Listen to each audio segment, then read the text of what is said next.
আপনি কি কোনো খোঁজখবর রেখেছেন? যারা আনঅফিসিয়াল ফোন ইউজ করছেন এবং একটি আনঅফিসিয়াল ফোন ভবিষ্যতে কেনার মতো চিন্তা ভাবনা করছেন, তাদের জন্য একটি সুখবর রয়েছে।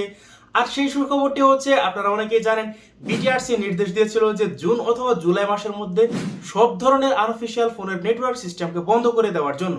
কিন্তু সুখবরের বিষয়টি হচ্ছে, আনঅফিসিয়াল কোনো ফোনের নেটওয়ার্কিং সিস্টেম বন্ধ করা হচ্ছে না বা আনঅফিসিয়াল কোনো ফোনকে বন্ধ করা হচ্ছে না। স্যামসাং কিন্তু রিসেন্টলি তাদের দুটো ফোনকে নিয়ে এসেছে, একটি হচ্ছে স্যামসাং A35 এবং আরেকটি হচ্ছে স্যামসাং A55। আজকে কথা বলতে যাচ্ছি স্যামসাং A35 এবং স্যামসাং A34 এই দুটি ফোনকে নিয়ে। এই দুটি ফোনের প্রাইস কত এবং কি কি থাকছে, দুটি ফোনের মধ্যে কি কি পার্থক্য থাকছে এবং এই দুটি ফোনের ইউজার রিভিউ কেমন পাওয়া যাচ্ছে, এই বিষয়গুলোকে আজকে আমি জানাতে যাচ্ছি। পুরো ভিডিও জুড়ে আমি থাকছি মেহেদি হাসান, আপনারা দেখছেন জিরো কনসেপশন। আর ভিডিওটি যদি ভালো লাগে তাহলে অবশ্যই ভিডিওটিতে একটা লাইক করে যেতে ভুলবেন না, আর আমাদের ছোট্ট পরিবারের সদস্য হয়ে যেতে অবশ্যই ভুলবেন না। প্রথমেই এই দুটি ফোনের ডিজাইন নিয়ে যদি কথা বলতে যাই, তাহলে এই দুটি ফোনের ডিজাইনে তেমন কোনো মেজর পার্থক্য আসেনি। দুটি ফোনের ডিজাইনই প্রায় সেম। একটি মেজর পার্থক্য রয়েছে, সেটি হচ্ছে এই দুটি ফোনের ডিসপ্লের মধ্যে। এই দুটি ফোনের মধ্যে ব্যবহার করা হয়েছে 6.6 ইঞ্চি সুপার অ্যামোলেড ডিসপ্লে এবং এই দুটি ফোনের মধ্যে যে ডিসপ্লেটি ব্যবহার করা হয়েছে সেটি কিন্তু আসলেই অনেক বেশি দুর্দান্ত। তবে এখানে ডিসপ্লেতে যে পার্থক্যটি নিয়ে আসা হয়েছে, স্যামসাং A34 এর মধ্যে ব্যবহার করা হয়েছে একটি ওয়াটার ড্রপ ডিসপ্লে এবং স্যামসাং A35 এর মধ্যে ব্যবহার করা হয়েছে একটি পাঞ্চ হোল ডিসপ্লে। এবং পাঞ্চ হোল ডিসপ্লেটি থাকার কারণে অবশ্যই আপনারা যারা ডিসপ্লেকে প্রায়োরিটি দিয়ে একটি ফোন কিনতে চান, তাদের কাছে স্যামসাং A35 এর ডিসপ্লেটি অবশ্যই ভালো লাগার কথা। এবার এই দুটি ফোনের পারফরম্যান্সের কথা যদি বলি, তাহলে A34 এই ফোনটিতে আপনারা অপারেটিং সিস্টেম হিসেবে পেয়ে যাবেন Android 13 এবং One UI 5.1 এবং স্যামসাং A35 এই ফোনটিতে থাকবে Android 14 এবং One UI 6.1।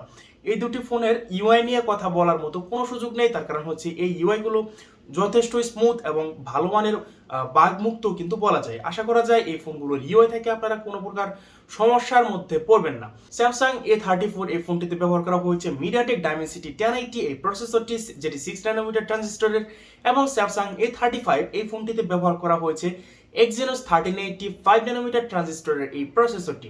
এবং এই দুটি ফোনের প্রসেসরের পারফরম্যান্সের মধ্যে যদি কম্পেয়ার করা হয়, তাহলে অবশ্যই স্যামসাং A34 এগিয়ে থাকবে। তার কারণ হচ্ছে, আপনারা জানেন যে স্যামসাং A34 এ যে প্রসেসরটি ব্যবহার করা হয়েছে মিডিয়াটেক ডাইমেনসিটি 1080, সেটির পারফরম্যান্স কিন্তু Exynos 1380 থেকে অনেক বেশি ভালো। যদিও আপনি দুটির মধ্যে যদি আন্তঃ স্কোর এবং অন্যান্য সকল বিষয়গুলোকে কম্পেয়ার করা হয়, তাহলে সেখানে এক্সিনোসের প্রসেসরটি এগিয়ে থাকবে। কিন্তু মূলত আপনি দুটি ফোনকে যখন পাশাপাশি বসিয়ে ইউজ করতে যাবেন, তখন আপনি দেখতে পাবেন যে গেমিং এর ক্ষেত্রে স্যামসাং A35 এই ফোনটিতে টুকটাক ফ্রেম ড্রপ এবং ল্যাকিং এর দেখা দিচ্ছে, কিন্তু অপরদিকে স্যামসাং A34 তেমন কোনো ফ্রেম ড্রপ এবং ল্যাকিংস এর দেখা যাচ্ছে না। এবং ওভারঅল এই ফোনটির পারফরম্যান্সের কথা বলতে গেলে, দুটি ফোনের মধ্যে কম্পেয়ার করা হলে স্যামসাং A34 অবশ্যই স্যামসাং A35 এর থেকে এগিয়ে থাকবে। এবার আসি আমাদের সকলের কাঙ্ক্ষিত একটি সেকশনে, সেটি হচ্ছে দুটি ফোনের ক্যামেরা। স্যামসাং A34 এর মধ্যে ব্যবহার করা হয়েছে 48 মেগাপিক্সেলের একটি মেইন শুটার, 8 মেগাপিক্সেলের একটি আলট্রা ওয়াইড ক্যামেরা এবং 5 মেগাপিক্সেলের একটি ম্যাক্রো সেন্সর। এবং এই ফোনটির ফ্রন্ট ক্যামেরায় থাকবে 13 মেগাপিক্সেলের একটি সেলফি শুটার, এবং অপর দিকে স্যামসাং A34 এর মধ্যে ব্যবহার করা হয়েছে মেইন ক্যামেরা হিসেবে 50 মেগাপিক্সেলের একটি মেইন শুটার, 8 মেগাপিক্সেলের আলট্রা ওয়াইড ক্যামেরা, 5 মেগাপিক্সেলের ম্যাক্রো সেন্সর সহ ফোনটির ফ্রন্ট ক্যামেরায় থাকবে 13 মেগাপিক্সেলের একটি সেলফি শুটার। এবং মজার বিষয় হচ্ছে, এই দুটি ফোনের মধ্যে ওয়াইএস তো রয়েছে, সেই সাথে ফোনটি দিয়ে সর্বোচ্চ 4K রেজুলেশন পর্যন্ত 30 FPS এ ভিডিও রেকর্ড করতে পারবেন।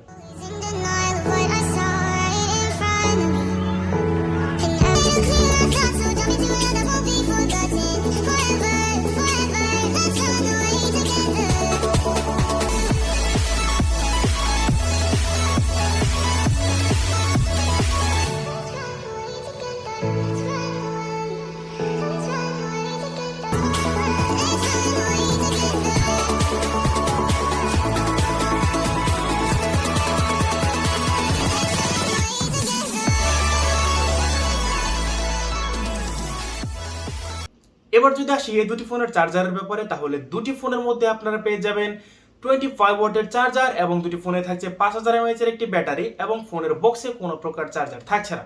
আপনাকে মার্কেট থেকে অবশ্যই 25 ওয়াটের একটি জেনুইন চার্জার কিনে নিতে হবে। এতক্ষণ তো এই দুটি ফোনের ভালো দিক নিয়ে কথা বললাম, এবার আসি এই দুটি ফোনের কি খারাপ দিক বা ল্যাকিংস রয়েছে, এই বিষয়গুলো একটু তুলে ধরার চেষ্টা করি। স্যামসাং A34 এই ফোনটিতে তো ওয়াটার ড্রপ ডিসপ্লে রয়েছে এবং চিন এবং বেজেল আমার কাছে যথেষ্ট মোটা মনে হয়েছে এবং সেই সাথে ফোনের বক্সে তো কোনো চার্জার থাকছে না। তবে ওভারঅল এই ফোনটির পারফরমেন্স কিন্তু যথেষ্ট ভালো। যারা গেমিং করতে চান এবং ফটোগ্রাফি, ভিডিওগ্রাফি এবং ওই ওয়াটার ড্রপ ডিসপ্লেটিকে যারা একটু কম্প্রোমাইজ করতে পারবেন তাদের জন্য এই ফোনটি একটি দুর্দান্ত চয়েস হতে পারে।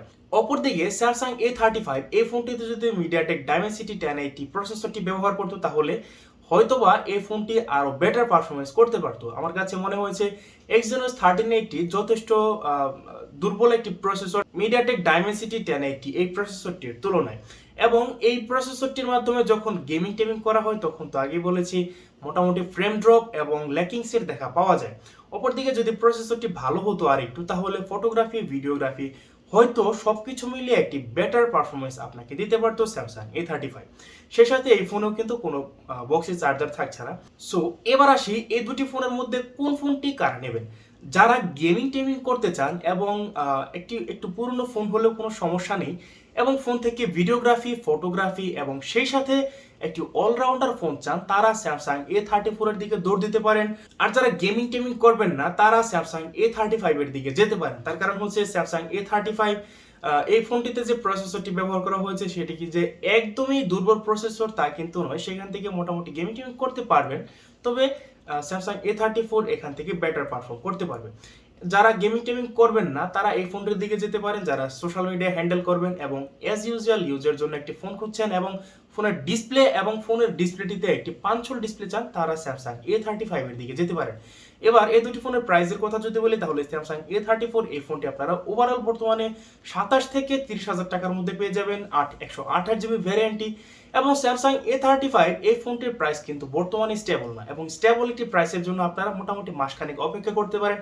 তবে আশা করা যায় বর্তমানে এই ফোনটির প্রাইস 30 থেকে 32,000 টাকা 128GB এই ভ্যারিয়েন্টে। সো গাইস, ভিডিওটি কেমন লেগেছে অবশ্যই আমাদেরকে জানাতে ভুলবেন না। আপনাদের সাথে দেখা হচ্ছে ফিউচারে, সে পর্যন্ত অনেক বেশি ভালো থাকবেন। Good night.